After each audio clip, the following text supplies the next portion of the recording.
Speed ನ್ಯೂಸ್ಗೆ ಸ್ವಾಗತ. ನಾನು ಹರೀಶ್ ಅಜ್ಜಪ್ಪ. ತಾಲಿಬಾನ್ ತನ್ನ ರಾಜ್ಯ ಹೆಸರಿನಿಂದ ಇಸ್ಲಾಮಿಕ್ ಎಮಿರೇಟ್ ಆಫ್ ಅಫ್ಘಾನಿಸ್ತಾನ ಎಂದು ಕರೆಯಲ್ಪಡುತ್ತದೆ. ಒಂದು ಅಫ್ಘಾನ್ ರಾಜಕೀಯ ಮತ್ತು ಉಗ್ರಗಾಮಿ ಚಳುವಳಿಯಾಗಿದ್ದು, ಇದು ದಿಯೋಬಂದಿ ಚಳುವಳಿಯ ಅಂಶಗಳನ್ನು ಒಳಗೊಂಡಿರುವ ಒಂದು ಸಿದ್ಧಾಂತವನ್ನು ಹೊಂದಿದೆ. ವೀಕ್ಷಕರ, ಆಗಸ್ಟ್ 2021ರಿಂದ ಅಫ್ಘಾನಿಸ್ತಾನ ತಾಲಿಬಾನ್ ಆಳ್ವಿಕೆಯಲ್ಲಿದ್ದು, ತಾಲಿಬಾನ್ ಅಧಿಕಾರಕ್ಕೆ ಬಂದಾಗಿನಿಂದ ನಾಗರಿಕರ ಮೇಲೆ ವಿವಿಧ ನಿರ್ಬಂಧಗಳನ್ನು ವಿಧಿಸಲಾಗಿದೆ. ಅಲ್ಲಿ ಮಹಿಳೆಯರ ಮೇಲೆ ಹಲವು ನಿರ್ಬಂಧಗಳಿದ್ದು, ಇದೇ ಕಾರಣಕ್ಕೆ ವಿಶ್ವದ ಹಲವು ದೇಶಗಳು ತಾಲಿಬಾನ್ ಅನ್ನು ಟೀಕಿಸುತ್ತಿವೆ. ಈಗ ತಾಲಿಬಾನ್ ಮತ್ತೊಂದು ತುಗ್ಲ ನಿರ್ಧಾರವನ್ನು ತೆಗೆದುಕೊಂಡಿದೆ. ಇದು ಸಾವಿರಾರು ನಾಗರಿಕರ ಮೇಲೆ ಪರಿಣಾಮ ಬೀರುತ್ತಿದ್ದು, ಈ ನಿರ್ಧಾರ ಏನು ಎಂಬುದು ಇಲ್ಲಿದೆ ನೋಡಿ.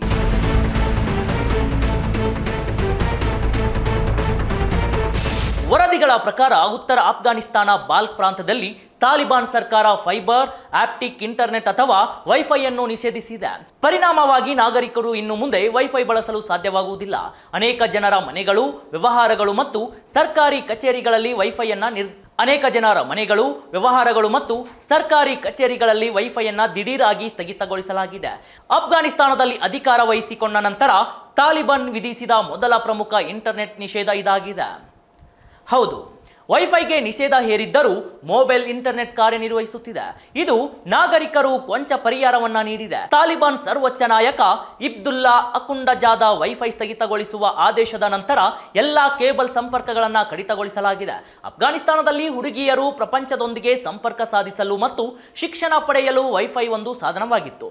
ಆದರೆ ಈಗ ಸರ್ಕಾರದ ಈ ನಿರ್ಧಾರವು ಅವರ ಶಿಕ್ಷಣಕ್ಕೆ ಅಡ್ಡಿಯಾಗುವ ಸಾಧ್ಯತೆ ಎದ್ದು ಕಾಣುತ್ತಿದೆ. ಹಾಗಿದ್ರೆ ಅಲ್ಲಿ ವೈಫೈ ಸ್ಥಗಿತಗೊಳಿಸುವ ನಿರ್ಧಾರವೇಕೆ ಎಂಬುದನ್ನು ನೋಡೋದಾದ್ರೆ, ಪ್ರಾಂತೀಯ ವಕ್ತಾರ ಹಾಜಿ ಅತಾವುಲ್ಲಾ ಜೈದಾ ಅನೈತಿಕ ಚಟುವಟಿಕೆಗಳನ್ನು ತಡೆಗಟ್ಟಲು ಈ ಕ್ರಮ ತೆಗೆದುಕೊಳ್ಳಲಾಗಿದೆ ಅಂತ ಹೇಳಲಾಗ್ತಾ ಇದೆ. ಆದರೆ ಇಂಟರ್ನೆಟ್ ಅಗತ್ಯವನ್ನ ಪೂರೈಸಲು ದೇಶದಲ್ಲಿ ಪರ್ಯಾಯ ವ್ಯವಸ್ಥೆಯನ್ನ ರಚಿಸಲಾಗುವುದು ಎಂದು ಹೇಳಿದರು.